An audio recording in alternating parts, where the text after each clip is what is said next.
আসসালামু আলাইকুম ওয়া রাহমাতুল্লাহি ওয়া বারাকাতুহু। আশা করছি আল্লাহ সুবহানাহু ওয়া তাআলার রহমতে আপনারা সবাই অনেক অনেক ভালো আছেন। আজকে আমাদের কোনো বিশেষ টপিক আলোচনা না, আজকে জাস্ট সাধারণ একটি আলোচনা করব আমরা। আপনারা যে কেউ যুক্ত হতে পারেন। যদি কারো কোনো ব্যাপারে প্রশ্ন থাকে আমাদের ব্যাপারে বা যেকোনো বিষয়ে, তাহলে সেটা করতে পারেন। আমরা ইনশাআল্লাহ চেষ্টা করব সেটার জবাব দেওয়ার। আর আমাদের মুজাহিদ ভাই আর ফারদিন ভাই হয়তো যুক্ত হতে পারে। তারা আসলে আরো কিছু টপিক আলোচনা হতেও পারে, দেখা যাক। যুক্ত হওয়ার লিংক উন্মুক্ত করা আছে, আপনারা যে কেউ যুক্ত হতে পারেন।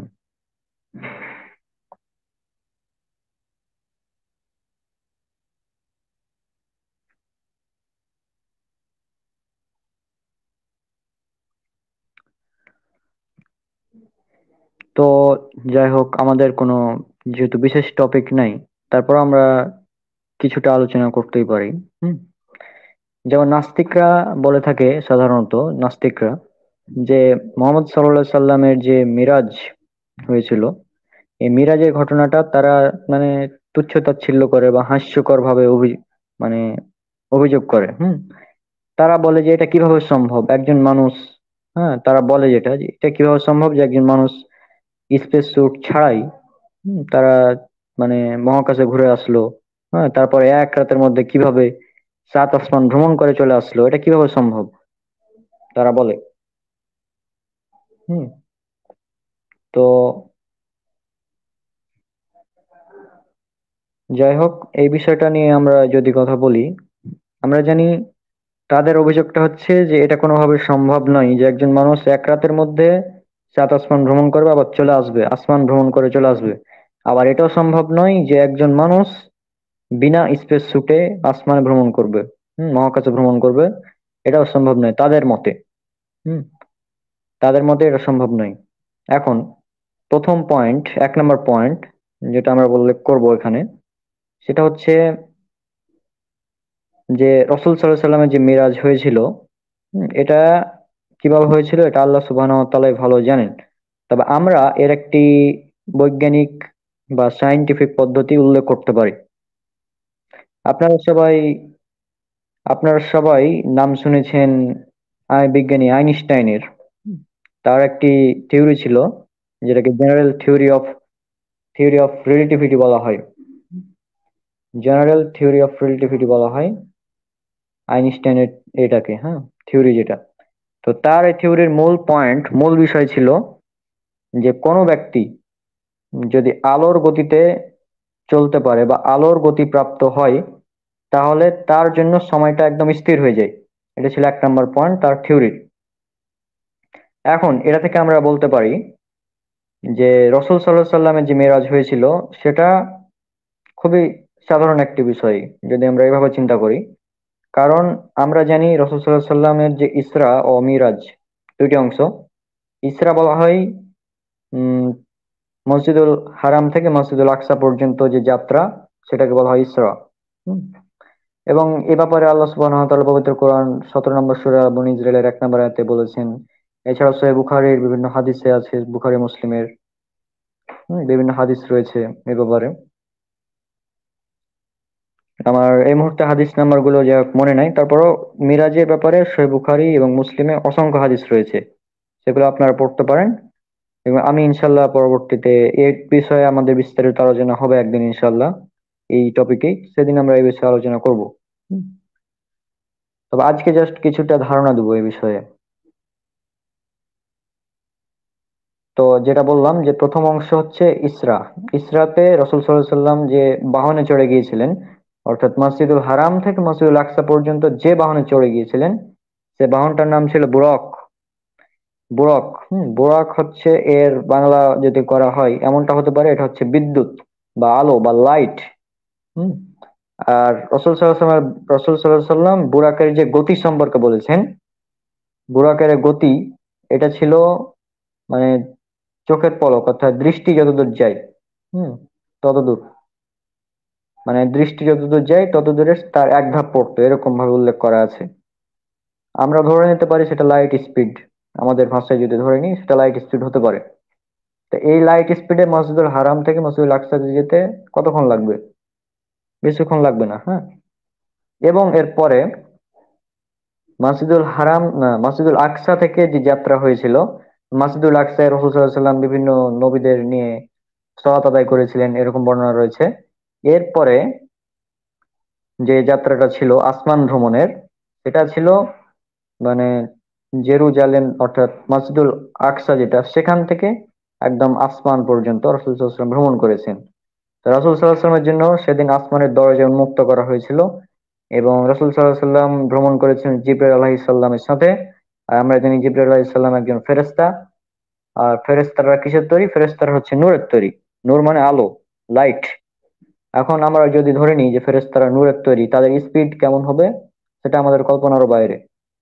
আমরা তো এখন মিল্কি ওয়ে গ্যালাক্সির মধ্যে একটি ছোট গ্রহ, এখানে বসে চিন্তা করছি যে আমাদের যেটা সর্বোচ্চ গতি, সর্বোচ্চ গতি হচ্ছে আমাদের লাইট। সর্বোচ্চ গতিটা হচ্ছে আমাদের লাইট স্পিডের। এই সর্বোচ্চ গতিটা লাইট স্পিডের, এটা আমরা বর্তমান পৃথিবীতে থেকে মিল্কি ওয়ে গ্যালাক্সিতে থেকে চিন্তা করছি। কিন্তু আসলে কিন্তু এর চেয়ে তো অনেক বেশি গতিশীল বিষয় আছে। তো আমাদের মুজাহিদ ভাই চলে এসেছেন। মুজাহিদ ভাই, আসসালামু আলাইকুম। ওয়ালাইকুম আসসালাম রহমতুল্লাহ, কেমন আছেন ভাই? আছি আলহামদুলিল্লাহ। ঠান্ডা কাশি তো লেগেছিল, আজকে প্রায় অনেকটাই সুস্থ আলহামদুলিল্লাহ। হুম।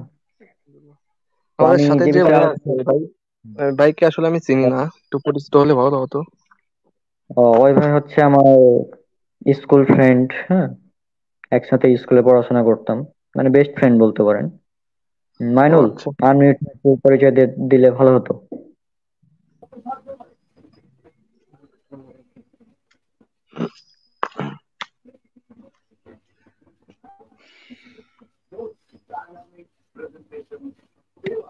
হ্যালো।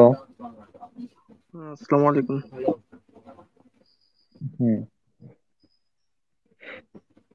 মানে আনমিউট হয়ে তোর পরিচয়টা সুন্দরভাবে দে, ভালোই হবে।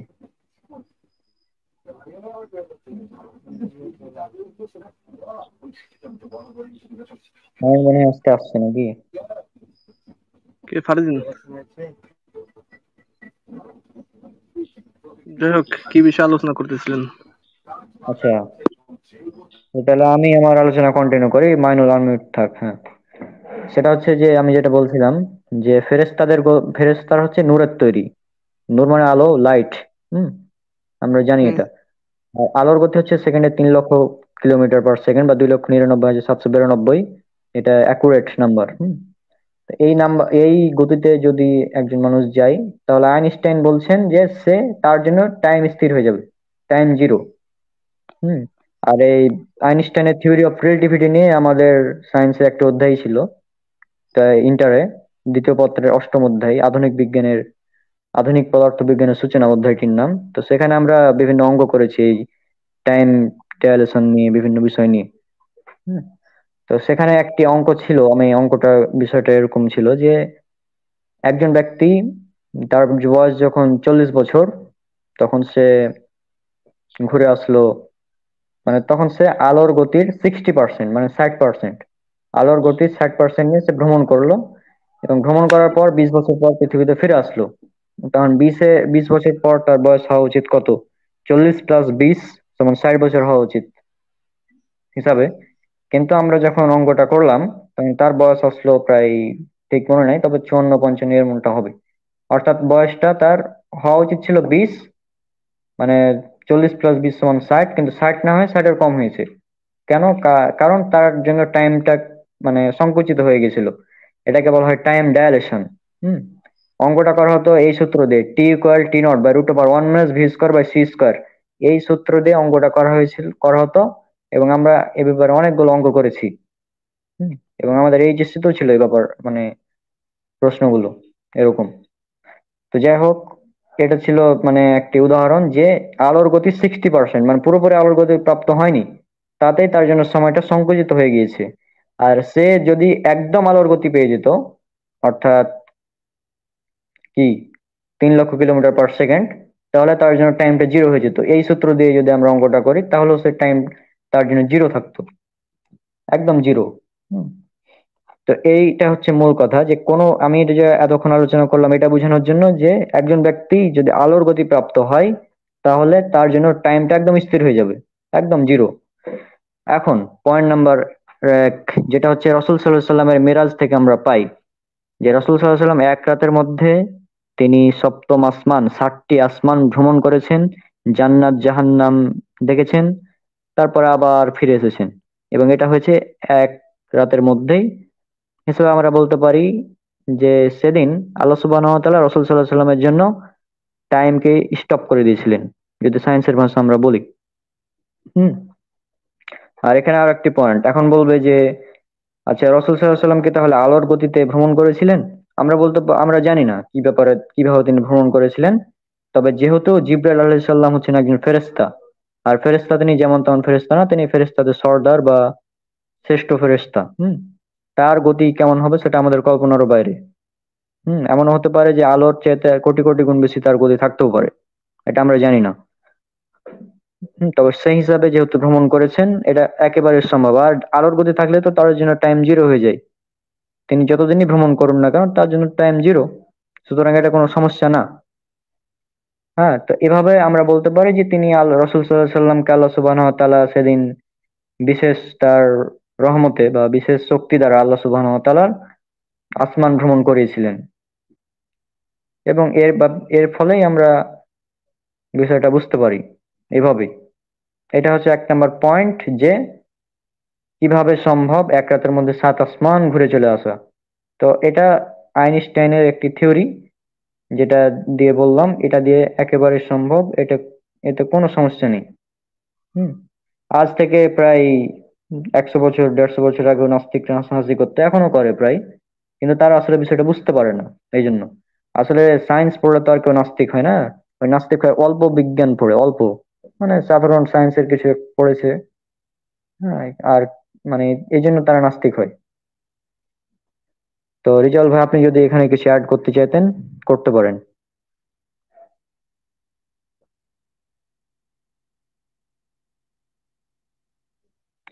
রিজাল ভাই,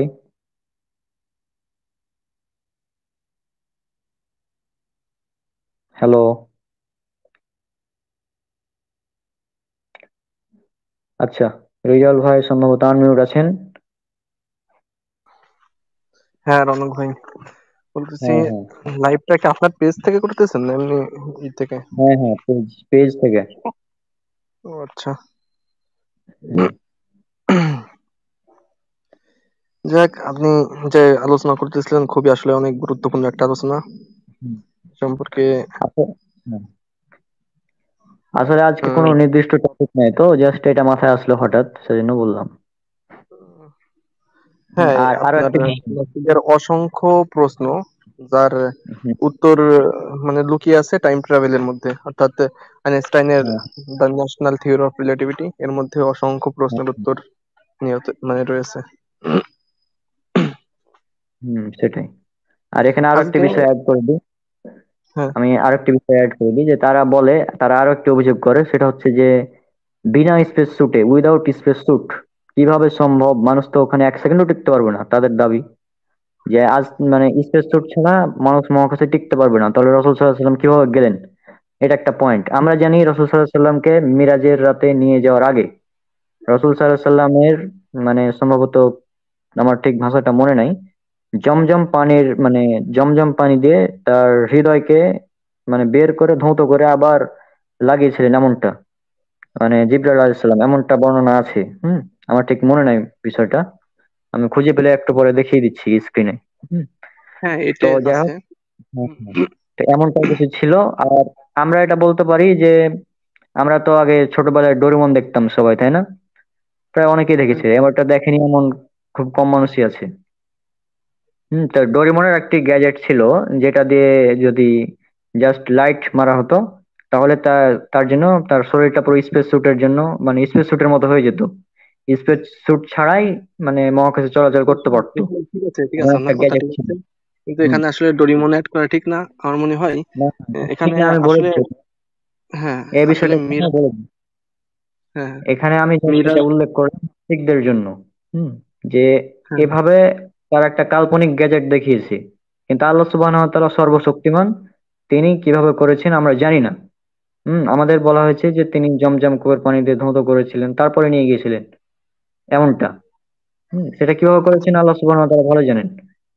তবে হ্যাঁ নাস্তিকদের এটা বুঝালাম, এটাও সম্ভব বিজ্ঞানের মাধ্যমে, এক সময় সম্ভব হতেও পারে যে স্পেস স্যুট ছাড়া এমন কিছু আবিষ্কার করবে যেটা দ্বারা মহাকাশে যাওয়া সম্ভব।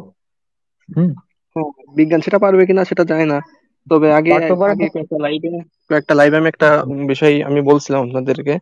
সেটা হলো ওই যে আপনার হায়ার ডাইমেনশন, ঠিক আছে, হায়ার হ্যাঁ, ডাইমেনশনের কোন সভ্যতা যদি আমাদের এই 4D পৃথিবীরকে পৃথিবীর কোনো মানে প্রাণীকে, ঠিক আছে, মানে সেটা ধরলাম মানুষ, হ্যাঁ, মানুষকে যদি মানে বিজ্ঞান বলতেছে, এটা আমার কথা না, যদি এমন কোনো শক্তি দিয়ে দেয়, হ্যাঁ, যে শক্তির হ্যাঁ, মাধ্যমে সে টাইম ট্রাভেল করতে পারবে বা যে কোনো মানে তাদের মতো একটা প্রায় কাছাকাছি শক্তি দিয়ে দেয়, তাহলে সেটা সে করতে পারবে। এটা বিজ্ঞানী বলে।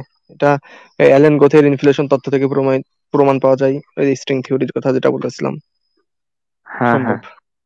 আর তাছাড়া সব থেকে বড় কথা, মানে মিরাজ এটা হলো একটা মুজিজা, ঠিক আছে, এটা একটা মজিদ। মিরাকেল। হ্যাঁ, হ্যাঁ। এটাই হলো এটা হলো মানে একটা দলিল ইসলামের, ঠিক আছে, হুম। যে স্পেসে যাওয়ার জন্য স্পেস শুট ছাড়া তো সম্ভব না, তাহলে গেল কিভাবে? হ্যাঁ, এটাই হলো ইসলাম, এটাই হলো স্রষ্টার হ্যাঁ, কারিশমা। সব তো আর এখানে হ্যাঁ, হ্যাঁ, মানে রিজন লাগবে না। যদি হ্যাঁ। একটা লোক কখন আপনার প্রত্যেকটা কারণ খুঁজবে, যখন সে স্রষ্টাতে অবিশ্বাস করবে। হ্যাঁ, যে হ্যাঁ, স্রষ্টা সেটাই। বিশ্বাস করে তার ক্ষেত্রে এখানে প্রমাণের প্রয়োজন নেই, কারণ স্রষ্টার এটাই হলো স্রষ্টার পাওয়ার। যেমন আমরা আবু বকর রাদিয়াল্লাহু আনহুর যেটা বলেছিলেন যে আপনার, আবু বকর রাদিয়াল্লাহু আনহুকে যখন বলা হলো যে আপনার সাথী মোহাম্মদ সাল্লাল্লাহু আলাইহি ওয়াসাল্লাম তিনি বলছেন যে তিনি নাকি এক রাতের মধ্যে সপ্তম আসমান ভ্রমণ করে এসেছেন, তখন আবু বকর হ্যাঁ, হ্যাঁ, রাদিয়াল্লাহু আনহু কি বলেছিলেন যে যদি এটা মোহাম্মদ সাল্লাল্লাহু আলাইহি ওয়াসাল্লাম বলে থাকেন তাহলে সত্য, এমনটা। হ্যাঁ, তারপরে তাকে সিদ্দিক উপাধি দেওয়া হয়েছিল, এটা আমরা জানি। হ্যাঁ, হ্যাঁ, হ্যাঁ, হ্যাঁ, মিরাজের ঘটনাটি পাওয়া যায়। হ্যাঁ। দেখ, মিরাজের মিরাজের প্রমাণ নিয়ে অসংখ্য আমার মানে হুম। পার্সোনালি আমার কাছে অনেক আছে, এভিডেন্স আছে। আহ, আলাদা যদি একটা আলোচনা হয়, ইনশাল্লাহ স্বতন্ত্র লাইভে সব সম্পর্কে আলোচনা হবে। হ্যাঁ, সেটাই। আর ইচ্ছা আমাদের আছে এই সম্পর্কে আলোচনা করার। আর তার থেকে সব থেকে ভালো আমাদের। হয় কি, যখন যখন দেখবেন একজন প্রতিপক্ষ থাকে, হ্যাঁ, তাহলে আলোচনা করতে বেশি ভালো লাগে। হ্যাঁ, সেটাই। আমি এই যে আর কিছুক্ষণ আগে এক- হ্যাঁ, বলেন বলেন। বলেন, আপনি বলেন কিছুক্ষণ আগে। হ্যাঁ, কিছুক্ষণ আগে একটা লাইভে ছিলাম, আপনাকে বলছিলাম আগেই।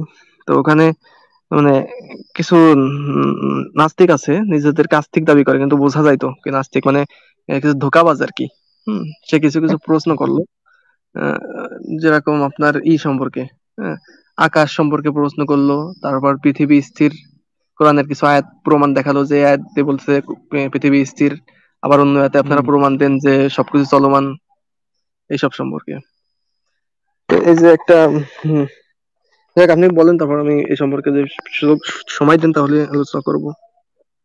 হ্যাঁ, আপনি আলোচনা করেন, সমস্যা নেই। আমাদের এই প্রথম পয়েন্ট যেটা ছিল যে মিরাজ একটা মানে কোনো, এটা মানে অবাস্তব না এটা, যেটা আমরা ব্যাখ্যা করলাম এটা সম্ভব, তবে আসলে এটা ব্যাখ্যা করা উচিত না, কারণ আমরা বিশ্বাস করি এটা এমনিতেই। হুম। আল্লাহ বলেছেন, হ্যাঁ, রাসূল সাল্লাল্লাহু আলাইহি ওয়াসাল্লাম গিয়েছেন, এটা আমরা বিশ্বাস করি, এটা আমাদের ইমানের বিষয়। আমরা দেখিনি, তারপর বিশ্বাস করি। যেমনটা আবু বকর রাদিয়াল্লাহু আনহু বলেছিলেন যে আমাদের ইমানটা ঠিক তেমনই হওয়া উচিত যে যেহেতু রাসূল সাল্লাল্লাহু আলাইহি ওয়াসাল্লাম এটা বলেছেন সুতরাং তিনি সত্য বলেছেন। এতে কোনো সন্দেহ নেই। ঠিক আছে। হ্যাঁ, তো আমাদের এভাবে বিশ্বাস করতে হবে। আর এটা ছিল একটি মুজিজা, যে তিনি অলৌকিক ব্যাপার, মুজিজা সাধারণত অলৌকিক ব্যাপারই হয়, এটাকে ব্যাখ্যা করা তেমন সম্ভব হয় না। যেমন ঈসা আলাইহিস সালামের মুজিজা ছিল তিনি মৃতকে জীবিত করতেন। হুম। কিন্তু আজ পর্যন্ত কোনো বিজ্ঞানী এটা করতে পারেনি, বা কোনো সায়েন্সের কোনো দেয়া হয়নি, এটাকে ব্যাখ্যা করা কোনোভাবে সম্ভব না। ঠিক আছে। কারণ ঈসা আলাইহিস সালাম আল্লাহর হ্যাঁ, হুকুমে জীবিত। তো এরকমই যেগুলো মজেজা, এগুলো আসলে সায়েন্স দিয়ে ব্যাখ্যা করা পসিবল না। তবে যেহেতু তারা অভিযোগ করেছে, আর আমরা আইনস্টাইনের থিওরি দিয়ে এটাকে কিছুটা হলেও বুঝতে পারি, সেজন্য এটা উল্লেখ করলাম। হুম। এখন আপনি যদি নতুন কোনো টপিক নিয়ে বলতে চান বলতে পারেন, যেহেতু আজকে কোনো নির্দিষ্ট টপিক নাই। হুম, সমস্যা নেই। আসলে শোনাচ্ছে আমাকে ভাই। হ্যাঁ, হ্যাঁ, শোনা যাচ্ছে, বলেন। হ্যাঁ, তো আজকে যে প্রশ্নটার সম্মুখীন হলাম ওখানে প্রায় 6-7 জন নাস্তিক ছিল, তার মধ্যে আমি একাই আস্তিক ছিলাম। যার কারণে আমি আসলে ভালোভাবে ওদেরকে বিষয়টা বুঝাইতে পারি নাই। ঠিক আছে, খুবই উগ্র টাইপের নাস্তিক ছিল। তো আমাকে প্রশ্নটা করেছিল যে আকাশ সম্পর্কে। এ সম্পর্কে অনেক উত্তর অনেক দেওয়া আছে আমাদের আস্তিকদের পক্ষ থেকে। হ্যাঁ, অনেক উত্তর দেওয়া আছে ভিডিও আকারে, তারপর আপনার ওয়েবসাইটে অনেক উত্তর আছে। তো সেখান থেকে আমি একটু আলোচনা করতে যাচ্ছি। সেটা হলো আপনার, ওরা প্রশ্ন করতেছিল যে আকাশ আহ, মানে স্রষ্টা কোরআনের মানে প্রত্যেক পয়েন্টে পয়েন্টে বিভিন্ন জায়গায় শুধু আকাশের কসম খেয়েছে, আকাশের কসম খেয়েছে, আসমানের কসম খেয়েছে। উম, ঠিক আছে, তোমার আকাশ সম্পর্কে বলেছে, আসমান সম্পর্কে বলেছে, অন্য কোরআনে বলেছে যে আমি আকাশ সমূহকে সম্প্রসারিত করতেছি। ঠিক আছে, আসলে আকাশ কি জিনিস বিজ্ঞান তো আজ পর্যন্ত আকাশ খুঁজে পেল না। ঠিক আছে, হুম, এই হুম। কথাটা বলতেছিল। তো আসলে এই জিনিসটা দেখার পর আমি আজকে মানে উম, আপনার যখন খাওয়া দাওয়া করেছি করার একটু আগেই এই জিনিসটা দেখতেছিলাম, যখন আপনার সাথে কথা হলো যে আসলে আকাশ কি। হুম তা গুগলে সার্চ দিলে বাংলায়, যেটা আমি প্রথম বাংলায় সার্চ সার্চ দিছি যে আসলে আকাশ কি, তো উইকিপিডিয়াতে ওখানে বাংলায় এসে যে আকাশ হলো আমাদের ভূপৃষ্ঠের উপরে যেটা থাকে সেটাই হলো আকাশ। হুম তারপর উইকিপিডিয়া ইংরেজিটা দেখলাম, সেখানে বলেছে everything that is above the surface of the earth, মানে পৃথিবীর ভূপৃষ্ঠের সারফেস অফ দ্য আর্থ, পৃথিবীর ভূপৃষ্ঠের উপরে যেগুলো থাকে সেটাই হলো আকাশ। ঠিক আছে, সে যাই হোক, সুনির্দিষ্ট ভাবে বলা হচ্ছে না। হুম তারপর এবার আসলে আকাশটা কি, কোরআন কি বলে। এখন ওদের যে প্রশ্ন ছিল সেটা হলো আপনার ওই যে কোরআনের মানে 21 নম্বর সূরা 32 নম্বর আয়াতের যে একটা আয়াত আছে, আল্লাহ তাআলা বলতেছেন ওয়াজআলনা সামাআ সাকফান মাহফুজান, আমি আকাশকে সুরক্ষিত ছাদ স্বরূপ বানিয়েছি, আল্লাহ তাআলা হ্যাঁ, বলতেছেন। হ্যাঁ। হ্যাঁ, তো হুম। এখানে আছে প্রশ্ন যে আকাশকে সুরক্ষিত ছাদ বানাইছে, তাহলে আকাশ বিজ্ঞান তো বলে আকাশই নাই, তাহলে আল্লাহ আবার আকাশকে সুরক্ষিত ছাদ বানিয়েছে, সেটা আবার কি হবে। এই সম্পর্কে এই প্রশ্নের সম্মুখীন আমি কালকেও হয়েছে একই ব্যক্তির কাছ থেকে। তো একটু আগে থেকে ঘাটাঘাটি করতেছিলাম। তো এখানে আল্লাহ তাআলা প্রথমে আমার বুঝতে হবে, আল্লাহ তাআলা বলতেছেন আমি আকাশকে সুরক্ষিত ছাদ হিসেবে বানিয়েছি। আর অন্য এক আয়াতের মধ্যে আল্লাহ তাআলা কি বলে 37 নম্বর আয়াতের 8 নম্বর, মানে 37 নম্বর সূরার 8 নম্বর আয়াতের মধ্যে বলতেছেন ইন্না যায়্যানা সামা দুনিয়া বিজিনাতিল কাওয়াকিব, আমি দুনিয়ার আসমানকে সুসজ্জিত করেছি জিনাতুল কাওয়াকিব, মানে তারকারাজির সৌন্দর্য দ্বারা আমি সুসজ্জিত করেছি। ঠিক আছে, আবার 51 নম্বর সূরার 47 নম্বর আয়াতের মধ্যে আল্লাহ তাআলা বলতেছেন ওয়াস সামাআ বানাইনাহা বিআইদি ওয়া ইন্না লামুসিউন, আমি আসমানকে বানিয়েছি, বানাইনা আমি আসমানকে বানিয়েছি বিআইদি, আমার নিজের হাতে, ওয়া ইন্না লামুসিউন, এবং আমি সেটাকে সম্প্রসারণ করতেছি। মানে আমরা হুম, হুম। এই আয়াতটা দ্বারা আমরা ওই যে আমরা আপনার ইনফ্লেশনের যে যে অ্যালেন গোথের ইনফ্লেশন তত্ত্বর যে কোরআনের মধ্যে ওই সম্পর্কে বলা হয়েছে। যাই হোক, তো সম্প্রসারণ এখানে করতে। হ্যাঁ হ্যাঁ, এখানে মূল কথাটা হলো আহ, কোরআনের মধ্যে আল্লাহ তাআলা বলতেছেন যে আমি আকাশকে সুরক্ষিত ছাদ বানিয়েছি। আর ওদের এখানে প্রশ্ন, ছাদই তো নাই, তা সুরক্ষা কোথা থেকে দিচ্ছে। আর এটাই হুম। বিজ্ঞান বলতেছে ভ্যান অ্যালেন বেল্টের কথা। হুম। হ্যাঁ, যে হ্যানার বেল্ট। প্রতিরক্ষার, হ্যাঁ হ্যাঁ। হ্যাঁ, যে প্রতিরক্ষার যে ছাদ, অর্থাৎ পৃথিবীর বায়ুমণ্ডলের উপরে এমন একটা হুম। মানে অদৃশ্য শক্তি রয়েছে, হ্যাঁ, এমন হ্যাঁ। একটা নেট রয়েছে, একটা জাল রয়েছে, যেটাকে বিজ্ঞান একটা নাম দিচ্ছে ভ্যান অ্যালেন বেল্ট। তার কাজটা কি, কাজটা হলো আপনার পৃথিবীর মানে বাইরের যে ক্ষতিকর জিনিসগুলো আছে, সে যে জিনিসই হোক, দেখেন প্রথমে আমি ধরি সূর্যের আলোকে, সূর্যের আলোর যে ক্ষতিকর রশ্মিটা রয়েছে সেটা মেবি আমি এই সম্পর্কে আলোচনা আগেও করছি একবার, এই সম্পর্কে আজকে একটু বিস্তারিত আকারে করতে আসছি, সময় তো আছে অনেক। তো পৃথিবীর উপরে যে ক্ষতিকর সূর্যের আলোটা রয়েছে, মানে বিজ্ঞান বলে যে সূর্যের উপরে যে একটা মানুষ, আপনার যতই কি বলে যে স্পেস শুট, যতই শুট যাই পড়ে থাকুক না কেন, ওখানে গিয়ে মানে আধা ঘন্টা টিকতে পারবে না। আর যদি স্পেস শুট ছাড়া যায় তাহলে সে মানে 1 থেকে 2 বার নিঃশ্বাস নিয়ে মরে যাবে সে, এত হুম। ক্ষতিকর রশ্মি সূর্যের আলোটা। কিন্তু ভ্যান অ্যালেন বেল্টের মাধ্যমে এটা পৃথিবীতে আসতেছে একদম পরিশুদ্ধ হয়ে, যেটা হ্যাঁ। কোনো ক্ষতি হচ্ছে না, উল্টে যেখানে আলোটা বেশি পড়তেছে সূর্যের আলোটা, সেখানে আরো সবুজ শ্যামল ফসল হচ্ছে। হ্যাঁ, ওই যে আপনার উত্তর মেরুতে সব থেকে বেশি বড় বড় ফল হয়, কুমড়ার একটা হয় 5 মণ 7 মণ একটা কুমড়া হয়, কারণ ওখানে সূর্য বেশি থাকে, সূর্যের আলোটা। তো সূর্যের আলো অনেক উপকার আর কি। তো এখন এই একটা বিষয় রয়েছে ভ্যানালি বেল্টের।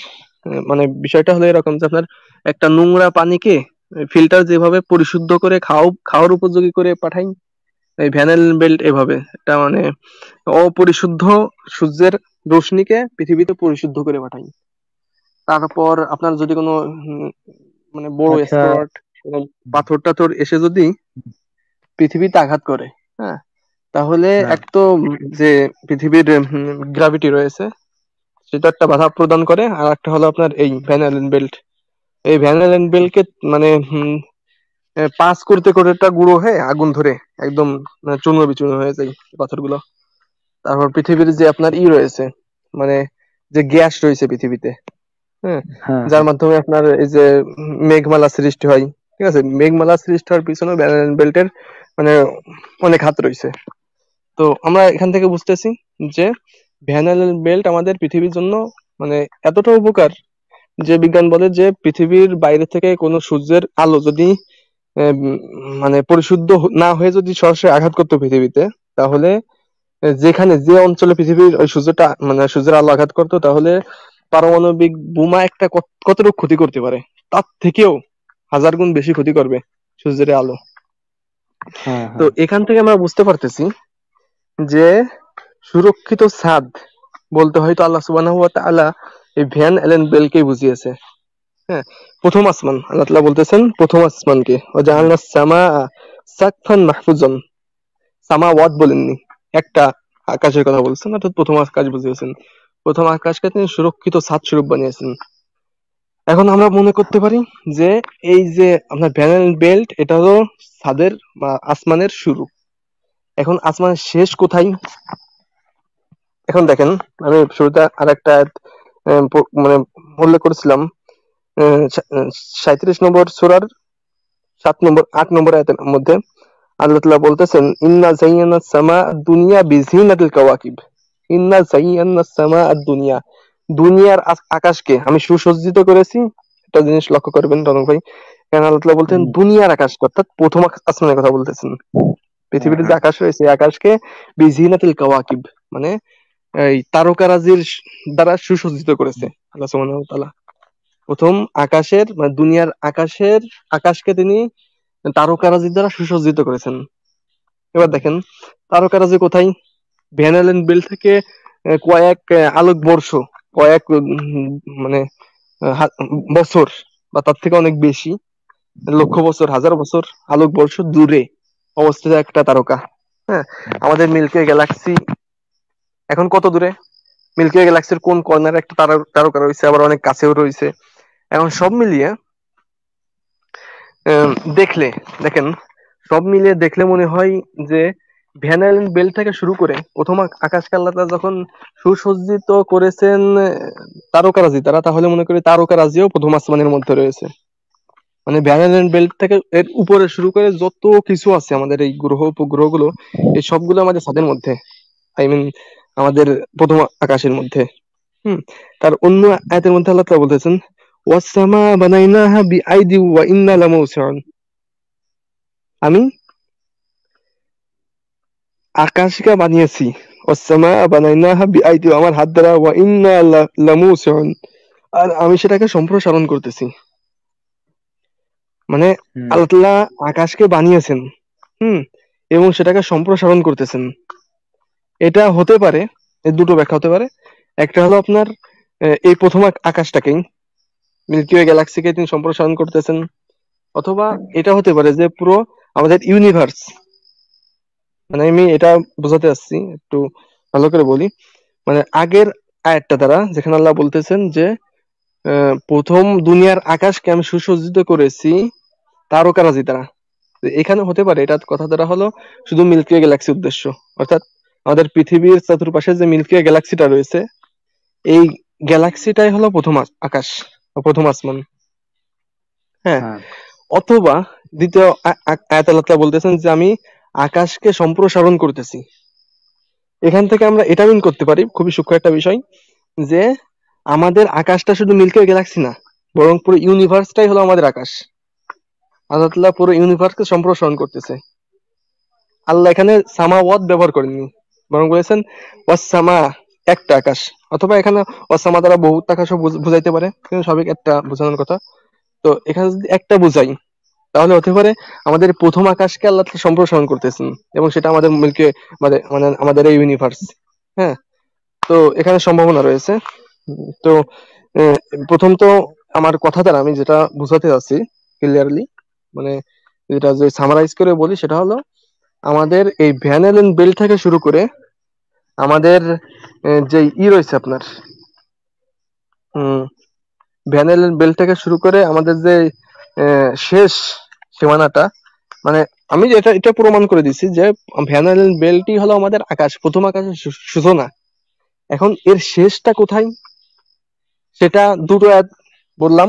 একটা আয়াতের মধ্যে বলতেছে আমি প্রথম আকাশকে বানিয়েছি সুরক্ষিত, কি বলে, আহ, মানে প্রথম আকাশকে আমি তারকা রাজি দ্বারা সুসজ্জিত করেছি। হুম। তো তারকা রাজি সূরা বলতে ফাতিহা মিল্কি গ্যালাক্সির মধ্যে যত তারকা, হ্যাঁ হ্যাঁ। তো মিল্কি গ্যালাক্সির মধ্যে যে যত তারকা, হ্যাঁ, তো এখান থেকে এটা হতে পারে যে মিল্কি গ্যালাক্সিটাই হলো আমাদের প্রথম আকাশ। অথবা আরেকটা সম্ভাবনা রয়েছে, সেটা হলো আমাদের ইউনিভার্সটাই আমাদের প্রথম আকাশ। অর্থাৎ আল্লাহ তাআলা হ্যাঁ বলতেছে আমি সম্প্রসারণ করতেছি পৃথিবীকে, আসসামা বানাইনাহা, পৃথিবীকে আমি বানিয়েছি বিআইদি, আমার হাত দ্বারা, মানে আসমানকে আমি বানিয়েছি আমার হাত দ্বারা, এবং আমি সেটাকে লামুসিয়ন, সম্প্রসারণ করতেছি। সুতরাং এটা হতে পারে আমাদের পুরো ইউনিভার্সটাই। আপনার আরো ক্লিয়ার হুম, করে বলি যে এটার দ্বারা আমি এটা বোঝাতে চাচ্ছি যে আমাদের আকাশের সূচনাটা হলো আমাদের ভ্যান আইল্যান্ড বেল থেকে শুরু করে, এবং শেষ হলো দুটো আয়াত বলছি, একটা হলো হয়তোবা মিল্কি গ্যালাক্সি, অথবা পুরো ইউনিভার্সটাই হলো আমাদের এই প্রথম আকাশের মানে শেষ সীমানাটা।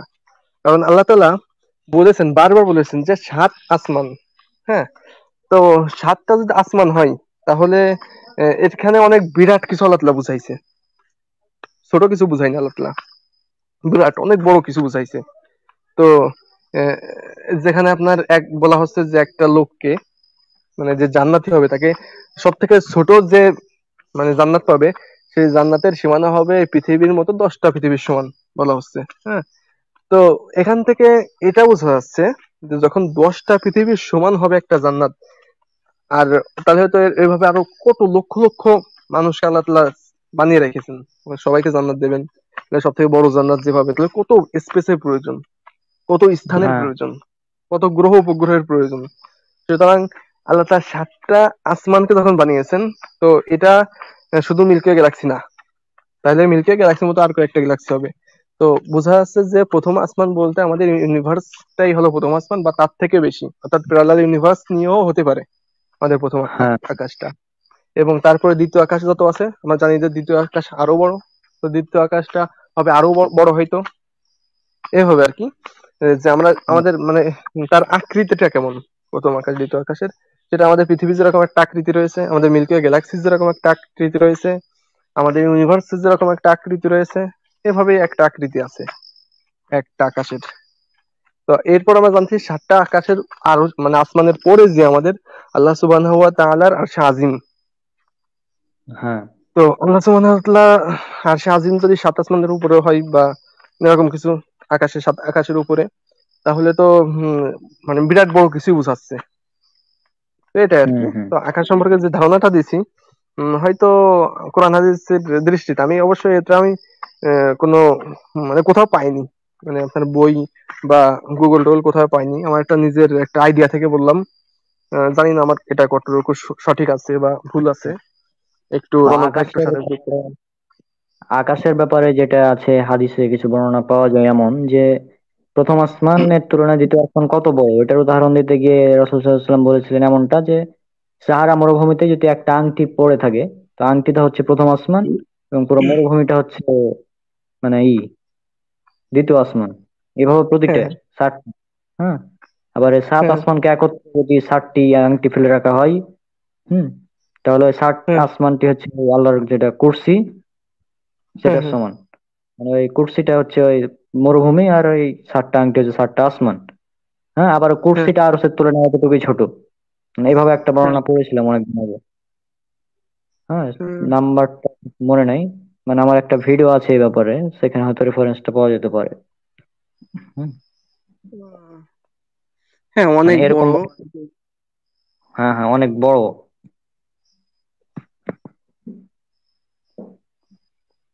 তো সেটাই, আপনি বলেন কি বলছিলেন। এটাই যে আমার ইসের সাথে থিঙ্ক, যে চিন্তাধারা, এটার সাথে আপনার কি মানে কি মনে হয়, মানে প্রথম আসমান হ্যাঁ সম্পর্কে যে আমি ইটা বললাম। হ্যাঁ, আমার যেটা ধারণা সেটা হচ্ছে প্রথম আসমানের যেটা দরজা রয়েছে, এই প্রথম আসমানের দরজা থেকে দ্বিতীয় আসমানের দরজাতে সম্ভবত অন্যান্য যারা প্রাণী, মানে পৃথিবীর বসবাসকারী প্রাণী, পৃথিবী বা মহাবিশ্বে বসবাসকারী প্রাণী, তারা যেতে পারবে না, আল্লাহর হ্যাঁ, অনুমতি কখনোই ছাড়া। সম্ভব না। হ্যাঁ হ্যাঁ কখনো যেতে পারবে না। কিন্তু প্রথম আসমানে তারা ভ্রমণ করতে পারবে, যেমনটা ওই সূরা রহমানে উল্লেখ করা আছে 33 নম্বর আয়াতে, যে তোমরা হ্যাঁ যদি চাও, হ্যাঁ, তাহলে আসমান ও জমিনের সীমানা থেকে বের হও, কিন্তু তোমরা কখনোই তা পারবে না আল্লাহর অনুমতি ছাড়া। ওই আসমান ও জমিনের সীমানা থেকে বের হও বলতে এখানে প্রথম আসমানে ভ্রমণ করার কথা বলেছে, কারণ ওখানে যে যদি শব্দের আরবি ব্যবহার করে সেটা হচ্ছে in. Hmm. Hmm R in মানে এটা সম্ভাব্য যদি বোঝানো হয়। আর হুম। লাউ আর একটা আছে লাউ, লাউ দ্বারা অসম্ভবকে বোঝানো হয়, অসম্ভব প্রেক্ষাপটকে বোঝানো হয়। আরবি দুটা যদি আছে, তাই না? আমাকে ঠিক বললাম? মানে আরবিতে যদি শব্দের দুটো আরবিক শব্দ আছে। ইন আর হলো ঈদ। হ্যাঁ হ্যাঁ। তারপর আছে আল্লাহ, আছে অনেকগুলো শব্দ আছে।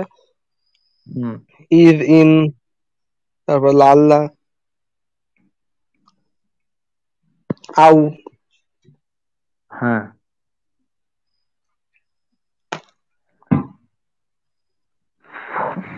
আজকে সেটাই।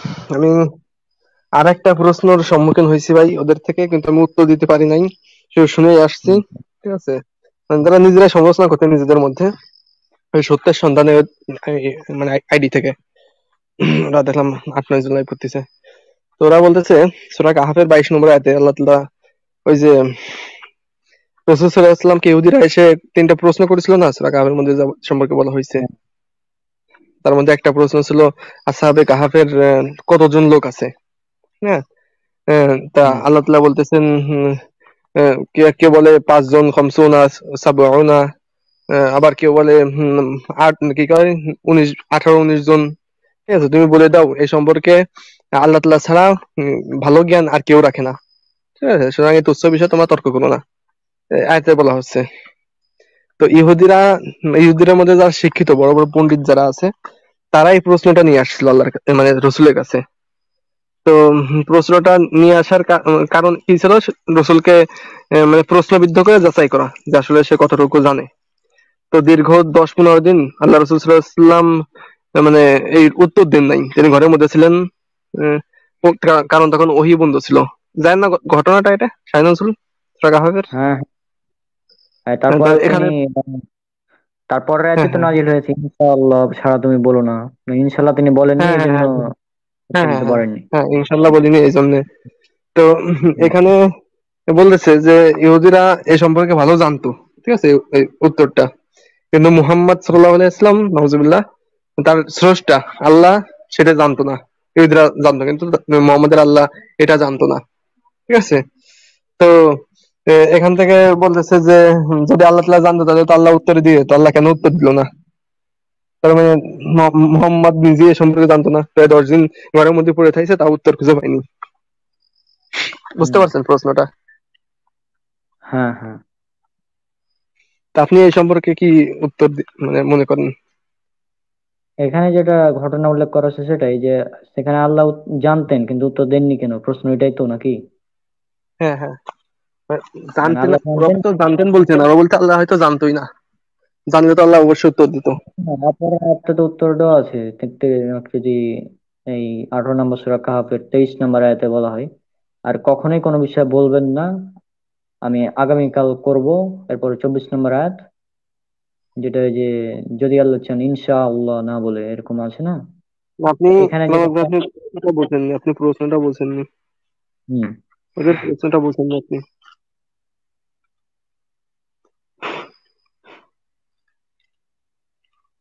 আমি কি বলবো আর একবার প্রশ্ন কি করতেছে ওরা? বলেন না দেখি, হুম। বলেন দেখি বলেন। ওরা বলতেছে যে রসুলকে তো তিনটে মূল পয়েন্ট সম্পর্কে প্রশ্ন করা হয়েছিল, যে তিনি সত্য হ্যাঁ, নবী কিনা এই সম্পর্কে যাচাই করার জন্য। তার মধ্যে একটা ছিল হুম, সূরা মানে কাহাফ, আসহাবে কাহাফে কতজন লোক ছিল। তো এ হুম, সম্পর্কে তিনি প্রায় 10-15 দিন ঘরের মধ্যে থেকে উত্তর খুঁজে পাননি। না পাওয়ার পরে হ্যাঁ, তিনি বাইরে এসে উত্তর দিয়েছেন, কিন্তু তাও সে উত্তরটা দুটো প্রশ্নের উত্তর দিয়েছেন, কিন্তু 3 নম্বর প্রশ্ন মানে অন্য নম্বর যে আসহাবে কাহাফ সম্পর্কে উত্তরটা তিনি দিতে পারেননি।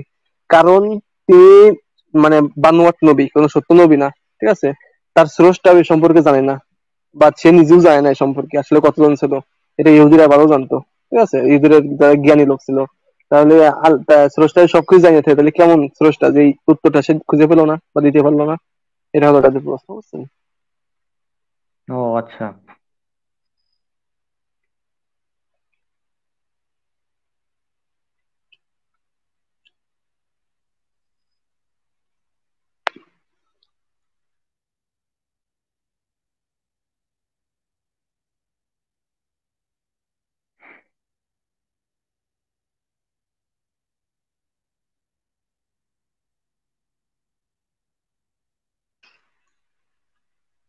কিছু বলেন এ সম্পর্কে রনক ভাই।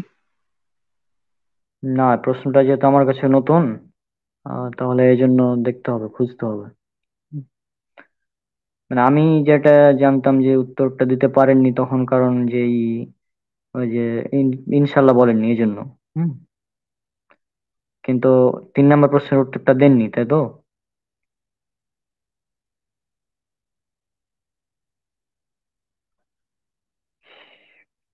তাহলে এটা কোশ্চেন তো নতুন, এটা তো এখানে হবে না, এটা জিজ্ঞাসা করতে হবে কাউকে।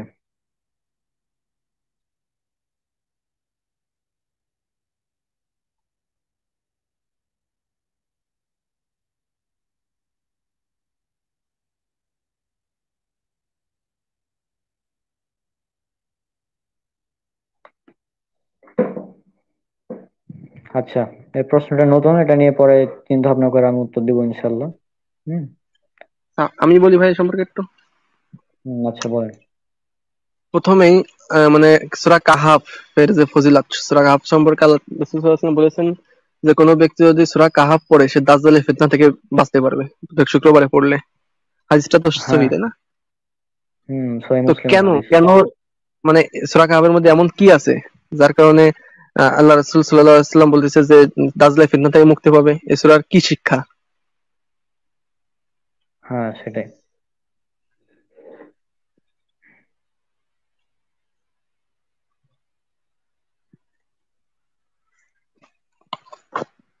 আমার শুনতে পাচ্ছেন ভাই? হ্যাঁ, হ্যাঁ, শুনতে পাচ্ছি, বলেন আপনি। এখানে আল্লাহ তাআলা, তো এখানে যে সূরা ফাতিহা কেন পড়তে বলছেন, ঠিক আছে, আমাদের কি শিক্ষা আছে? তো এখান থেকে মূল আমরা যে শিক্ষাটা পাই সেটা হলো আপনার আবু তাহান্নান স্যারের একটা বায়ানে উদ্ধৃত শুনতেছিলাম, যে উনি বলতেছিল যে এখান থেকে আমরা যে শিক্ষাটা পাই, আর সেটা হলো রাসূল সাল্লাল্লাহু আলাইহি ওয়াসাল্লাম অন্য এক হাদিসের মধ্যে বলছেন যে যখন তোমরা দেখবে চারিদিকে ফিতনা মানে একদম ছড়িয়ে পড়ছে, এটা মানে কিয়ামতের একটা সাইন, এটা একটা নিদর্শন, যে যখন দেখবা যে ফিতনা চারিদিকে ছড়িয়ে পড়ছে, তখন তোমরা একটা বকরি ছাগলকে নিয়ে একটা বকরি ছাগল নিয়ে তোমরা পাহাড়ে চলে যাবা। ঠিক আছে, পাহাড়ে যে সেখানে তোমরা এই ছাগলের দুধ পান করে বেঁচে থাকবা, মানে সব দুনিয়ার সব থেকে তোমরা বিরত থাকবা। রসুলের একটা হাদিস আছে না ভাই, এটাও তো সহি হাদিস। হ্যাঁ, এটা মনে করুন, কাছে সম্ভবত মনে নাই। আচ্ছা বলেন। এটাও সহি হাদিস, বুখারীর হাদিস, বা এসের হুম, কিয়ামতের আলামতের মধ্যে আছে, বুখারী অথবা হুম, মুসলিমের হাদিস। তো তো এখান থেকে আমরা বুঝতে পারি যে আসহাবে কাহাফের যে হুম, ঘটনা ছিল, যে আহ, উম, মানে জালেম বাদশা তাদের উপর যে নির্যাতন করেছিল এবং বলেছিল যে আমাকে স্রষ্টা হিসেবে তোমরা গ্রহণ করো। তা আসহাবে কাহাববাসী কিন্তু এটা গ্রহণ করছিল না, না করে তারা মানে গুহায় চলে আসলো। গুহায় চলে এসে সেখানে তারা দীর্ঘকাল অবস্থান করলো। অবস্থান করার পর একসময় তাদের ঘুম ভাঙলো। তো এখানে কি বলতেছে যে পাহাড়ে একটা গুহায় চলে আসতেছিল। আর রাসূল সাল্লাল্লাহু আলাইহি ওয়াসাল্লাম সেই কথাটাই বলছেন যে তোমরা একটা পাহাড়ে চলে যাবা, পাহাড়ে চলে যেয়ে সেখানে একটা বকরি ছাগল নিয়ে সেখানে বকরি ছাগলের দুধ পান করবা, সেখানে থাকবা। ঠিক আছে? তো এখান থেকে হুম এই ঘটনা থেকে এটাই হলো শিক্ষা যে তোমরা ওই কাজটাই করবা, আসহাবে কাহাফবাসী যেই কাজটা করছিল তোমরাও একই কাজ করবা। ঠিক আছে? এটাই হলো আসহাবে কাহাফের মানে সূরা কাহাফের মূল শিক্ষাটা। আর রাসূল সাল্লাল্লাহু আলাইহি ওয়াসাল্লাম বারবার বলতে মানে পড়তে বলেছেন, তার কারণ একটা কারণ। দ্বিতীয় প্রশ্নের মধ্যে দেখেন তিনটে প্রশ্ন। দ্বিতীয় প্রশ্ন জুলকারনাইন সম্পর্কে, বাচ্চা বাচ্চা জুলকারনাইন কাছে যখন বলছিল আপনার ওই ইটা মানে ওই তিনি মানে ভ্রমণ করতে করতে পৃথিবীর এক প্রান্তে পৌঁছানোর পরে সেখানে এক শ্রেণীর লোক যাদের উপর মানে খুব অত্যাচার করতো এক শ্রেণী। ঠিক আছে? তো সেখানে তাদের মাঝে একটা প্রাচীর নির্ধারণ করে দেওয়া, সেখানে একটা অত্যাচারের কনসেপ্ট রয়েছে। বুঝতে পারছেন বিষয়টা? হ্যাঁ হ্যাঁ। তো এখান থেকে মানে মূল শিক্ষাটা হলো এটা যে যখন তোমরা মানে চারিদিকে ফিতনা ছড়িয়ে পড়বে তখন তোমরা মানে আসহাবে কাহাফের মতো তোমরা মানে একাকিত্ব গ্রহণ করো, কোনো গুহায় চলে যাও বা কোনো পাহাড়ে চলে যাও, বকরি ছাগল একটা নিয়ে সেখানে তোমরা আহ, মানে বেঁচে থাকো, জীবন যাপন করো। হম। তো মূল সূরা কাহাফের আল্লাহ রাসূল সাল্লাল্লাহু আলাইহি ওয়াসাল্লাম মূল শিক্ষাটা দিচ্ছেন হলো এটা। হুম এবার এবার এর সাথে আমাদের প্রশ্নের কি মানে রয়েছে, মিল রয়েছে, যে প্রশ্নটা করা হয়েছে। আহ, মিলটা হলো দেখেন সূরা কাহাফের ওই আয়াতের মধ্যে আয়াতটা একটু বের করেন ভাই, আয়াতটা সূরা কাহাফের 22 নম্বর আয়াত। হুম হুম, বের করে আছে। আরবিটা একটু বের করেন, আরবিটা।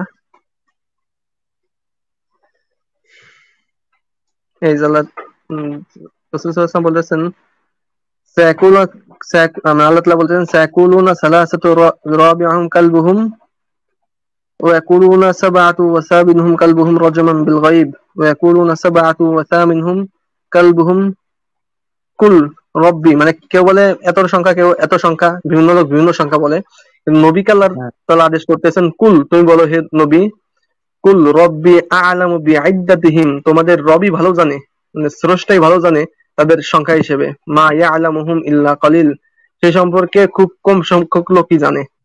ফালা তুমারি ফিহিম ইল্লা মিরারাও, সুতরাং তোমরা তর্ক করো না, ইল্লা মিরারাও, তারপর কি যাহিরাও ওয়ালা তুস্তাফতি ফিহিম মিনহুম আহাদা, মানে একে অপরে তোমরা নিজেদের মধ্যে এই নিয়ে একটা তুচ্ছ বিষয় নিয়ে তোমরা মানে করো না, বাক বিতণ্ড করো না। তো হ্যাঁ। দেখেন, যদি আপনার কাছে রনক ভাই, আপনার কাছে আমি একটা প্রশ্ন করলাম, ঠিক আছে, সেটা হলো আচ্ছা ভাই, হম, আচ্ছা ভাই বলেন তো 8 আর 9 যোগ করলে কত হয়? ঠিক আছে? হুম কত হয় রনক ভাই বলেন? মানে আপনার কাছে, হুম। আপনি মনে করেন সায়েন্সের একটা স্টুডেন্ট, আপনার কাছে আমি প্রশ্ন করতেছি 8 আর 9 যোগ করলে কত হয়? মানে হুম, এই প্রশ্নটা শোনার পরে আপনি এই প্রশ্নটা শোনার পরে আপনি কি কি বলবেন এসব প্রশ্ন? মানে আপনার স্থানটা এটা একটু এসব শিশু সুলভ প্রশ্ন এটা না করাই মানে সায়েন্সের হ্যাঁ, স্টুডেন্টকে প্রশ্ন একজন করার। একজন জ্ঞানী লোকের কাছে, হ্যাঁ একজন জ্ঞানী লোকের কাছে এই ধরনের প্রশ্ন করলে সত্যি কিন্তু একটা হাসি ঠাট্টা বলে উড়ে দেবে। বা আপনার কাছে প্রশ্ন করলো আচ্ছা বলো তো পৃথিবীতে কত লোক আছে, হুম জনসংখ্যা কত? হুম ঠিক আছে? হুম। তো এই সম্পর্কে প্রশ্ন করলে আপনার কাছে একটা হাসির লাগবে। আপনার কাছে পৃথিবীতে কত লোক আছে সবাই জানে, বা বাংলাদেশে কত লোক হ্যাঁ আছে এ সম্পর্কে সবাই জানে। হ্যাঁ, তো বিষয়টা হলো হ্যাঁ এরকম একটা তুচ্ছ বিষয়, যার কারণে আল্লাহ সুবহানাহু ওয়া তাআলা নিজে এই বিষয়টা এড়িয়ে গেছেন যে হ্যাঁ। এ সম্পর্কে আমি কি উত্তর দিব, এ সম্পর্কে আমি কি উত্তর দিব তোমাদের? একটা বাচ্চা মানুষের মতো প্রশ্ন করলে না যে আসহাবে কাহাফে কয়জন লোক ছিল, আসহাবে হুম কাহাফের এ কোনো প্রশ্ন?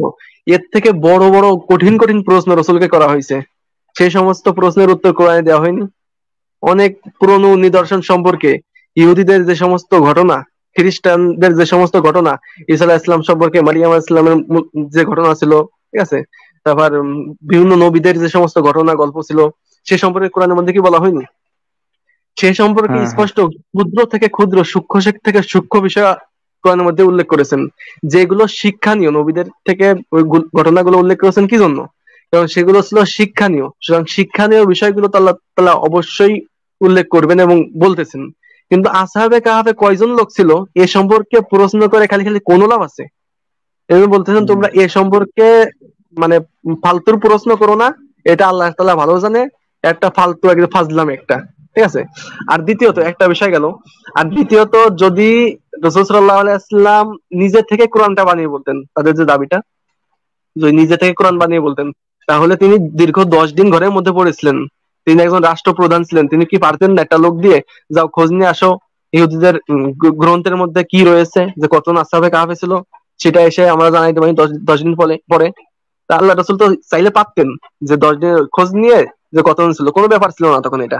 অনেক, এমনকি সাহাবীদের মধ্যে অনেক বড় বড় এমন সাহাবী ছিলেন যারা বড় বড় খ্রিস্ট, মানে ইহুদিদের বড় বড় পাদ্রী ছিলেন তারা, ইহুদিদের গ্রন্থ সম্পর্কে অনেক ভালো জ্ঞান রাখতেন, এমনকি ইহুদিদের গ্রন্থের সম্পূর্ণ তারা হাফেজ ছিলেন, ঠিক আছে। তো সাহাবীদের কাছ থেকে শুনেও তো তিনি উত্তরটা দিতে পারতেন, কিন্তু তিনি কেন দিলেন না, বরং তিনি সেটাই বললেন যেটা আল্লাহ তাআলা বলেছেন 10 দিন পরে এসে। আল্লাহ তাআলা যেভাবে এড়িয়ে গেছেন, যে এটা একদম ফালতু ফাজলামি প্রশ্ন, এই প্রশ্নের উত্তর দিয়ে কোনো লাভ আছে? তো আল্লাহ সুবহানাহু ওয়া তাআলা এখানে যেভাবে এড়িয়ে গেছেন, রাসূল সাল্লাল্লাহু আলাইহি ওয়াসাল্লাম সেভাবে এড়িয়ে গেছেন, হুবহু নকল করে দিয়েছেন। যদি নিজের থেকে বানিয়ে বলতেন, তাহলে সেখান থেকে একটা সংবাদ নিয়ে এসে তিনি বলে দিতে পারতেন যে এটা একটা ফাজলামি প্রশ্ন, এই প্রশ্ন করে কোনো লাভ আছে? দেখেন, হম, অন্য অন্য সেটাই। যে সমস্ত বিষয় আছে, সূক্ষ্ম থেকে সূক্ষ্ম কোরআনের মধ্যে বিভিন্ন সায়েন্টিফিক কথা, বিভিন্ন বিজ্ঞান সংক্রান্ত কথা এ সম্পর্কে বলা হয়নি? বলা হয়েছে এই জন্য যে হ্যাঁ। দেখেন, এমন বিজ্ঞানের এমন বিষয় আছে কোরআনের মধ্যে যে সম্পর্কে তখন সাহাবীরা তাবে তাবিয়ে তিনটা কিন্তু এইসব ব্যাখ্যা, মানে ব্যাখ্যা জানতেন না। হ্যাঁ, কিন্তু বর্তমান সময়ে এসে এইসব আয়াতের মানে স্পষ্ট ব্যাখ্যা আসতেছে। কেন? কারণ কোরআন এমন একটা যুগ উপযোগী গ্রন্থ, যেটা বলতেছেন এরপরে কোনো নবী আসবে না। নবীদেরকে কিন্তু প্রত্যেক যুগের সাথে মিল রেখে রেখে একটা নবীকে প্রেরণ করা হয়েছে, এমনকি একটা গোত্রের জন্য একটা নবী ছিল, যেই যুগে যেটা হ্যাঁ। উপযোগী সেই যুগে সেই নবীকে প্রেরণ করেছেন। কিন্তু রসুলকে করেছেন সর্বশেষ নবী। তিনার সময়ে হম। যেভাবে ইহুদিদের ঘটনাগুলো, ঠিক আছে, তারপর মুসা আলাহিসাল্লামের ঘটনা, ঈসা আলাহিসাল্লামের ঘটনা, খ্রিস্টানদের মরিয়াম, তারপর ঈসা আলাহিসাল্লামের ঘটনা উল্লেখ করলে তাদের মধ্যে যে প্রভাবটা পড়তো সেই সময়ে, তখন সেই সব ঘটনা উল্লেখ করা হয়েছে। এমনকি বর্তমান সময়ে যেগুলো সায়েন্সিফিক মানে সায়েন্সের সাথে সংশ্লিষ্ট, সেই সমস্ত জিনিস উল্লেখ করে রাখা হয়েছে, যাতে এই জামানার লোকদের মধ্যে এটা হেদায়েতের বাণী হয়, হেদায়েতের কারণ হয়। আর তাছাড়া অসংখ্য লোক, লক্ষ লক্ষ মানুষ কিন্তু এটা থেকে হেদায়েত গ্রহণ করতেছে, মানে কোরআন থেকে। তো এটা হলো যুগোপযোগী গ্রন্থ। এর মধ্যে তো আপনার ওই সূক্ষ্ম পাগলামি টাইপের প্রশ্নের উত্তর তো দিবেন আল্লাহ তাআলা, এটা স্বাভাবিক। এটা এটা নিয়ে তো খালি শুধু শুধু একটা ফাজলামি একটা প্রশ্ন। এখানে একজন প্রশ্ন করেছেন যে কোন বিষয়ে আলোচনা হচ্ছে। তো ভাই, আজকে কোনো নির্দিষ্ট বিষয় না, আজকে জাস্ট আমরা আমাদের লাস্ট লাইভ সম্ভবত, এই জন্য আমরা জাস্ট মানে যেটা মাথায় আসছে সেটা নিয়ে আলোচনা করছি। এই জন্য লেখা আছে সাধারণ আলোচনা, নির্দিষ্ট কোনো টপিক নেই আজকে। উম,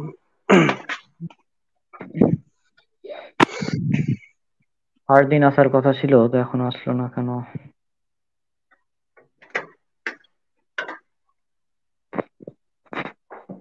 তো সেটাই, নাস্তিকদের বিভিন্ন কোশ্চিন, বিভিন্ন টাইপের কোশ্চিন আছে। হ্যাঁ, আমি ওই আগে আগেই বলছি, এটা প্রত্যেকদিন লাইভে একটা মানে কথা থাকবে, সেটা হলো মোরালিটি। আসলে হ্যাঁ। অ্যাথিস্টদের কোনো মোরালিটি তো নাই, বুঝছেন, ওদের প্রশ্ন হ্যাঁ। আসবেই, স্বাভাবিক। হুম। আর আপনি যে একটা কথা বলতেছিলেন, কি স্টুডিও অফ হয়ে যায় মানে কি বলতেছিলেন ওই যে মেসেঞ্জারে? মেসেঞ্জারে স্টুডিও অফ হয়ে যায় মানে বুঝলাম না। বলতেছেন সামনে 3 মাসের জন্য অফ থাকবে, এটা কি বলতেছিলেন বুঝলাম ও, না। সামনে 3 মাস মানে আমার পরীক্ষা ধরো শুরু হবে সেপ্টেম্বরের শেষে, হ্যাঁ। হ্যাঁ, আবার হ্যাঁ। পরীক্ষা চলবে হয়তো মানে অক্টোবর পর্যন্ত। নভেম্বরে বন্ধ থাকতেও পারে, নাও পারে, ওটা শিওর না। আর পরীক্ষা কখন শেষ হচ্ছে সেটার উপর নির্ভর করবে, সেই জন্য বলছিলাম। আচ্ছা। তবে আমি দেখি যদি পারি, মানে আমি না পারলে আমার ভাই আছে, ছোট ভাই আছে, তো ওকে শিখিয়ে হ্যাঁ, দিয়েছি, জাস্ট অ্যাড করতে হবে, ই করতে হবে। যদি পারে তাহলে ওই আলোচনা মানে জাস্ট স্টুডিওটা রেডি করে দেবে, আপনারা আলোচনা করবেন। হুম, আচ্ছা। এমনও হতে পারে। আচ্ছা, ঠিক আছে। হুম, দেখা যাক কি করে। তো ফারদিন যুক্ত হওয়ার কথা ছিল, এখনো যুক্ত হয়নি। হুম, মানে ও ভাবছিল যুক্ত হতেও পারি নাও পারি, মানে সিওরিটি দেয়নি। ঘুমাই পড়ছে না তো দেখেন। হুম। ও বলছিল ঘুম আসছে, তাও দেখা যাক, একটু হতে পারি এমনটা বলছিল। আচ্ছা, আর কোনো বিষয়ে আলোচনা করবেন না, একটা শেষ করবেন আজকে? আর কোন বিষয় অ্যাড করা যায়? ও হ্যাঁ, গতকালকে তাও নাস্তিকদের মানে ব্রাদার রাহুলের লাইভে আছে, মানে বললো যে হুম। ইসলাম যে সত্য, মানে এটা হুম। আপনারা কেন মানেন? এই প্রশ্ন হঠাৎ। নবী ইসলাম, মানে ইসলাম সত্য এটা? হ্যাঁ, ইসলাম যে সত্য বা ইসলাম যে সঠিক এটা আপনারা কেন বিশ্বাস করেন? হ্যাঁ, মানে হ্যাঁ। এক অ্যাগনিস্ট সে প্রশ্ন করেছিল। তখন মিনার ভাই খুব সুন্দরভাবে প্রায় 43 মিনিট ধরে জবাব দিলেন। হুম। তো মূল আলোচনাটা কি, মানে জবটা কি ছিল, বলেন তো একটু মূল সংক্ষেপে। জবাবটা ছিল যে ইসলাম সত্য নয়, মানে এ, প্রথম ব্রাদার রাহুল বললেন যে ইসলাম সত্য নয়, এটা কেন হবে না, কেন বিশ্বাস করবো না? হ্যাঁ। তারপরে যেটা মিনার ভাই যেটা বলছিল যে বিভিন্ন আলোচনা করেছেন, তো আমি আলোচনাটা কেটে আপলোড দিয়েছি আমার পুরো ইউটিউবে, ওই অংশটুকু হুম। ওটা দেখতে পারেন। তো প্রথমত যে তিনি বিভিন্ন কথা বললেন যে এই কোরআন, মানে আমার আলোচনা ঠিকভাবে মনে না তো, অনেক কিছুই বলেছেন তো। এবং কিছু কিছু হুম। তিনি ভিডিও লিংক দিয়েছেন, যেমন 37টা মিরাকেল, মানে ভাষাগত মিরাকেল ইত্যাদি। যে আরবি যে একটা মিরাকেল আছে আরবি ভাষার, হুম, হুম। কোরআনের মধ্যে, হুম। এই ব্যাপারটা নিয়ে। তারপর কিছু ভবিষ্যৎবাণী আছে যেটা রাসূল সাল্লাল্লাহু আলাইহি সাল্লামের জীবদ্দশায় পূর্ণ হয়েছে, কিছু পূর্ণ হয়েছে তার মৃত্যুর পরে। হুম। এই হুম। ব্যাপারগুলো নিয়ে কথা বলেছেন। তারপর আরো অনেক, মানে প্রায় 15-20টা টপিকের উপর তিনি বলেছেন, এবং এটা বলেছেন যে আপনার উপর, আপনার জন্য লাইভ উন্মুক্ত থাকবে, আপনি আসতে পারেন এবং আমরা এক একটি করে টপিক নিয়ে আলোচনা করতে পারি, মানে প্রতিটা হ্যাঁ, হ্যাঁ। টপিক নিয়ে আলোচনা করা যায় এভাবে বলেছেন। ইসলাম সত্য, তার তো মনে করেন আহ, হুম উত্তর খুঁজলে নাহলে 200-র উপর উত্তর পাওয়া যাবে। হুম হ্যাঁ। হুম। কিন্তু অনেকগুলো কারণ কিন্তু আছে। মানে আর এটাও বলেছেন, ভাবছি- আর একটা কথা বলেছেন যে এই যে অনেকে আছে তাদের ইমান মানে বিশ্বাসের মূল ভিত্তিটা হচ্ছে ডক্টর জাকির নায়কের যে কোনো একটা লজিক। মনে করেন যে তিনি যে একটা লজিক দিলেন একটি বিষয়ে, যে পৃথিবী বলা হয়েছে উট পাখির ডিমের মতো দাহা হা শব্দ দ্বারা। এটা তিনি হুম। মানে মিনার বলেন এটা আসলে সঠিক না, যে তিনি তার হ্যাঁ, ব্যাখ্যা আছে আলাদা একটা। হ্যাঁ। তো এই হ্যাঁ। হ্যাঁ, লজিকটা দেখে অনেকে ভেবে নিয়েছে যে হ্যাঁ ইসলাম তো তার মানে সত্য। ওই জাকির নায়কের একটা ভিডিও হয়েছে তার ইমানের মূল ভিত্তি। হম। তো এভাবে হ্যাঁ। আসলে যদি হয়, সাধারণ মানুষের উদ্দেশ্যে বলেছেন যে এভাবে, যে একজনের একটি ভিডিও দেখে, হ্যাঁ একটি ভিডিও দেখে শুধুমাত্র, যে হ্যাঁ তার মানে ইসলাম সঠিক, তারপরে আর কোনো পড়াশোনা করলো না, এবং পরবর্তীতে যখন কেউ ওই লজিককে আবার ভেঙে দিল, খণ্ডন করে দিই। তখন তার হুম। ইমানও ভেঙে গেল এরকম। হম। তা এটা তিনি হ্যাঁ। আরো বলেছেন যে আমাদের ওই ওই ভাই প্রথমে বলেছিলেন যে আমি ডক্টর জাকির নায়েক স্যারের ভিডিও দেখে তার লজিক গুলো খুব ভালো লেগেছিল, এবং পরবর্তীতে যখন আমি ঘাটাঘাটি করলাম তখন দেখলাম যে আসলে এগুলো তো খুব সাধারণ বিষয়। হুম। হ্যাঁ। হ্যাঁ। তখন তখন তিনি মানে মানে নাস্তিক ব্যাগনস্টিক হয়ে গেছেন এরকমটা বললেন। তারপরে তিনি হ্যাঁ। মিনার ভাই তার উদ্দেশ্যে, সাধারণ মানুষের উদ্দেশ্যে এভাবে বললেন যে আসলে আমাদের একজন ব্যক্তির, যে কোনো ব্যক্তি হতে পারে, আমি নিজে হতে পারি, এভাবে বলেছেন যে আমার একটা লজিক দেখলেন, এই লজিক দেখে আপনি ধরে নিলেন যে হ্যাঁ যেহেতু এটা সঠিক তার মানে ইসলাম সঠিক। হুম। হ্যাঁ। হ্যাঁ। আসলে কিন্তু দেখেন, আমার মানে ইসলাম সঠিক এ তো অনেক অনেক প্রমাণ আছে। মানে পার্সোনালি আমার কাছে কয়েকটা লজিক বেশি ভালো লাগে। কোরআনে তো আপনার অনেক অসংখ্য আয়াত আছে কোরআনের, যেগুলো ইসলাম হ্যাঁ সঠিক মানে সত্য হওয়ার সপক্ষে অনেক শক্তিশালী দলিল, অনেকের হেদায়েতের কারণ এগুলো। মানে আমার কাছে হ্যাঁ কয়েকটা বিষয় বেশি মানে ভালো লাগে, মানে মানে ইমান বেশি তরুতাজা করে। তার মধ্যে একটা বিষয় হলো আপনার আহ মানে মিশরের পিরামিড। হ্যাঁ, পিরামিড একটা কনসেপ্ট। তারপর আপনার হ্যাঁ ফিরাউন, ঠিক আছে, ফিরাউনের লাশ হ্যাঁ সেভেন্টিন নাইনটি 1797-এর দিকে, ঠিক আছে, ওই সময় যে সময় ওনার লাশটা ভেসে উঠলো, ওই সময়ের সঙ্গে জায়নিস্ট মুভমেন্টের যে একটা মিল, ওই একটা জিনিস সম্পর্কে। তারপর আপনার ডাক্তার মরিস বুকাইলির যে তথ্য, উনি সহ অনেক অসংখ্য সেরা ডাক্তাররা এ সম্পর্কে রিসার্চ করছে, একটা বিষয়। তারপর আপনার বিশেষ করে কোরআনের, যে আল্লাহ রাসূল সাল্লাল্লাহু আলাইহি ওয়াসাল্লাম যেভাবে একটা চ্যালেঞ্জ করেছেন কোরআনের, ফাতু বিসূরাতিন মিন মিসলি, এরকম একটা সূরা নিয়ে আসো। অনেকে চেষ্টা হুম, করছে, ঠিক আছে, বর্তমানে করতেছে অনেকে। অনেকে সূরা করোনা টরোনা বিভিন্ন সূরা বানিয়েছে। আমি নিজেও ভাই সত্যি বলতে কি, গত 2 বছর আগে যখন আমি সূরা করোনা আমি দেখলাম, আমার সামনে আসলে এই সম্পর্কে একজন নাস্তিক আমার এটা দিছিল, আমি নিজেই সংশয়ের মধ্যে পড়ে গেছিলাম ভাই।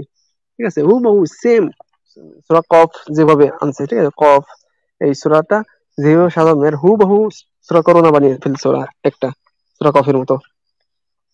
তো হুম, ওই সময় আমারও নিজের কাছে একটাই লাগতেছিল, কিন্তু পরে মনিরুল ভাইয়ের, যে তুহিন ভাই, ওনার যে সময় কোরআনের গাণিতিক বিশ্লেষণ বিভিন্ন সূরার, যেরকম হুম, সূরা ফাতিহার গাণিতিক বিশ্লেষণ, সূরা বাকারার, তারপর সূরা বাকারার শেষের এই অংশ আপনার আয়াতুল কুরসির গাণিতিক বিশ্লেষণ, এ হ্যাঁ, সম্পর্কে জানার পরে, দেখার পরে, মানে কোনো মানে একজন মানে বুদ্ধিমান লোক কখনো এটা অবিশ্বাস করতে পারবে না যে কোরআন বা ইসলাম মিথ্যা। এটা জীবনে কেউ অবিশ্বাস করতে পারবে না। এটা কোনোদিনও পসিবল না ভাই, মানে যেভাবে গাণিতিক ভাবে কোরআনটাকে সাজানো হয়েছে, এটা পৃথিবীর কোনো লোক দ্বারা সম্ভব না। পৃথিবীর কেউ পারবে না, এটা চ্যালেঞ্জ। ঠিক আছে, পৃথিবীর হ্যাঁ, সমস্ত সাহিত্যিক, আরবি সাহিত্যিকরা যদি সব সব বিশ্বের সব সাহিত্যিকরা এক জায়গায় বসে এটা করে, তাও এটা সম্ভব না। তারা মানে এই কি আপনার আয়াতুল কুরসিটাকে যেভাবে আল্লাহ সুবহানাহু ওয়া তাআলা সাজিয়েছেন। হুম, আচ্ছা। ও ব্যাপারে আমাদের আমার উচিত। দুটা অলরেডি, এই সূরা 3টা ভিডিও আছে সম্ভবত গাণিতিক বিশ্লেষণের উপর। সেটাই বলতেছে, এটা সম্ভব না কখনোই।